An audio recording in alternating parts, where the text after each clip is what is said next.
Today I was talking with a friend and we were just chatting about all of the great teachers we've had in our lives and how fortunate we've been to spend years studying live in person in the 70s and the 80s with people who are now known as legends. I'm Deborah Poneman, founder of Yes to Success, where we offer knowledge and tools for you to live your ultimate life.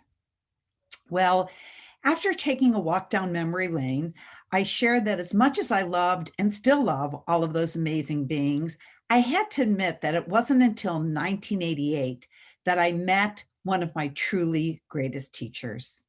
It was at a time when I was at the top of my game. I was traveling all over the country, giving my Yes to Success seminars in major cities from coast to coast.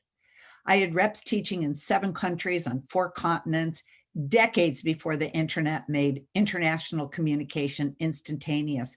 Back then, all communication took place by snail mail and phones with curly cords that had to be attached to the wall. But that didn't stop me. I was on fire. In fact, the first infomercial in the history of infomercials to offer a self improvement product was, you guessed it, my 12 cassette Yes to Success program. My book manuscript was in the hands of one of the biggest agents in the country, and she already had interest from several coveted New York publishers, and I was in negotiations for my own daytime TV talk show. And then on the evening of July 5th, after the fireworks had been put away and Stars and Stripes Forever was no longer ringing in our ears, I made the decision to give it all up. The book, the TV show, the seminars, the infomercial, every bit of it, cold turkey. When, on that fateful night, I met the teacher who first showed me what love and truth, well, really what life was all about. And I just surrendered. As I said, I had had many teachers in my life. In fact, I had spent years at the feet of some of the greatest gurus and spiritual masters of our time, just drinking in their knowledge. I was with Maharishi Mahesh Yogi for 2 decades. And yes, for those of you who remember Maharishi, he was the guru to the Beatles and Donovan and the Beach Boys. And yes, I did know George Harrison and Donovan, and the Beach Boys were on my meditation teacher training course. But the teacher who I met on July 5th was different. Her name was Deanna, although we didn't know that quite yet. And she came into the world at 7:46 in the evening at exactly 8 pounds. And even from the moment the midwife placed her on my chest and I saw that little scrunched up face, I was swept away, not only because she was my baby girl, but because I was now holding my very own 8 pound truth barometer. When she looked up at me with those eyes, well, she saw right into my soul. And I knew at that moment that the jig was up, that I could no longer be inauthentic, even for a moment, because now someone was watching. You know what I mean? How they can just see right through you. You can't hide or backpedal. And I knew at that moment that I could no longer get away with things like being the personality Deborah, but it had to be the real person Deborah. I can no longer get away with things like telling expedient little lies or not keeping my word or suggesting my Yes to Success students do what I wasn't really doing myself. Those eyes saw exactly, excuse me, who I was, the good, the bad, and the ugly. And through them, I saw myself. Now, my plan had been to give birth and get back to following my passion of spreading the message of success throughout the world. But the core of my teaching was to follow the impulses of truth that speak to you from your heart. Yep, with all the assuredness of a Sunday morning evangelical preacher, I had told the world that even if the impulses of your heart appear to be leading you in the opposite direction of your goals, if you want true happiness and real success, you have to trust those impulses.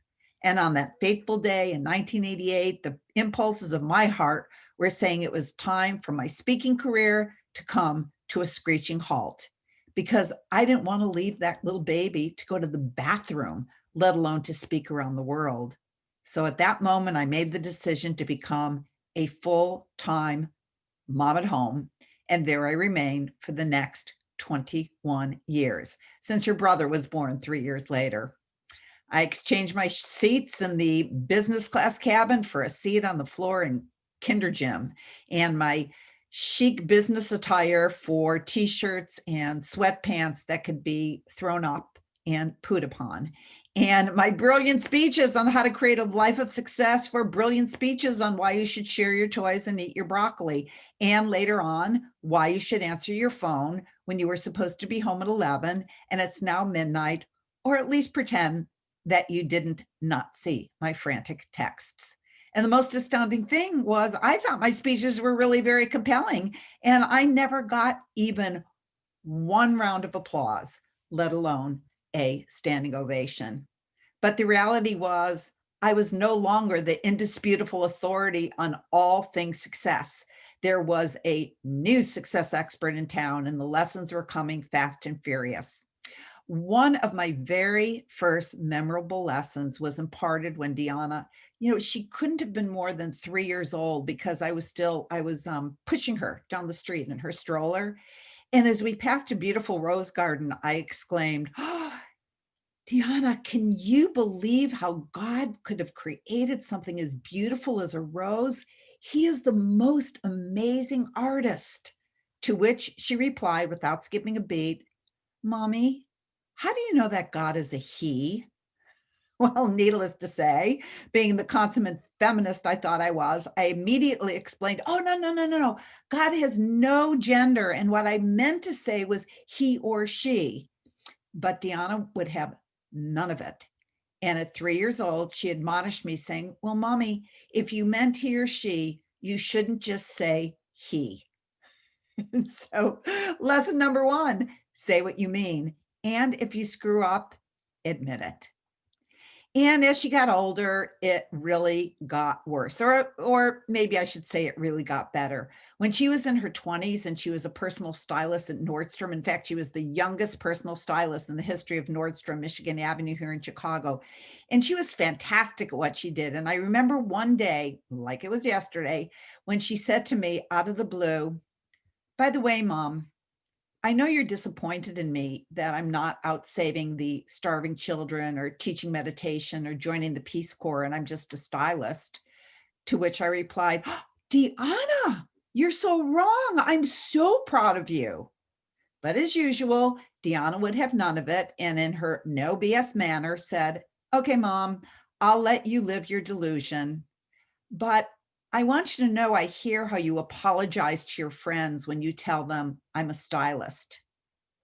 And I want you to know that when I bring someone into my styling room who thought for their entire life that they were unattractive or even ugly, and I pick out just the right clothes and just the right jewelry, and I hold up their hair and they turn around and they look in the mirror and they see themselves beautiful for the first time, I change just as many lives as you do." Lesson number two, everyone's work is important. We need each other to survive. We all contribute to the planet in our own way, and everyone deserves our respect. So, yes, I've been blessed to have sat at the feet of some of the greatest teachers and most renowned gurus of our time. And I've heard many talks about the power of truth and many talks about the power of love.